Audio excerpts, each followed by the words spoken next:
মানুষের সৌন্দর্যের অন্যতম আকর্ষণ হচ্ছে চুল। মাত্রাতিরিক্ত চুল পড়ার কারণে পাতলা হয়ে যাচ্ছে মাথার চুল। চুল পড়ার সমস্যা বড় উদ্যোগের কারণ হয়ে দাঁড়িয়েছে। এই সমস্যায় ভুগছেন অনেক ব্যক্তি।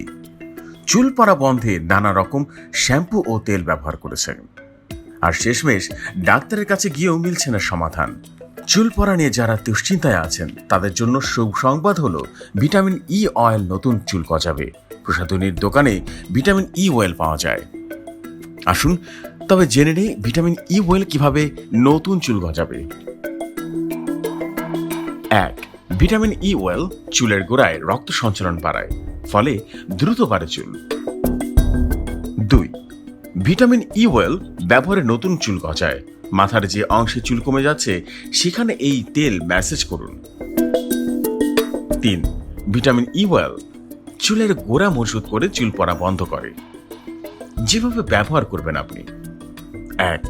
নারকেল তেলের সঙ্গে কয়েকটি ভিটামিন ই ক্যাপসুলের তেল মিশিয়ে রাতে ঘুমানোর আগে চুলের আগা থেকে গোড়া পর্যন্ত ম্যাসেজ করুন। পরদিন সকালে ভেষজ শ্যাম্পু দিয়ে ধুয়ে ফেলুন চুল। 2. একটি কলা চটকে নিন। 3টি ভিটামিন ই ক্যাপসুলের তেল ও 1 টেবিল চামচ মধু মিশিয়ে গোড়ায় ম্যাসেজ করুন। 1 ঘন্টা পর শ্যাম্পু দিয়ে ধুয়ে ফেলুন। 3. অ্যালোভেরা জেল ব্লেন্ড করে ভিটামিন ই ক্যাপসুল মিশিয়ে চুলের গোড়ায় ম্যাসেজ করুন। এরপর ধুয়ে শ্যাম্পু করে নিন। 4. এছাড়া ভিটামিন ই ক্যাপসুলের তেল চুলের গোড়ায় ম্যাসেজ করে সারা রাত রেখে দিন। পরের দিন সকালে শ্যাম্পু করে ফেলুন।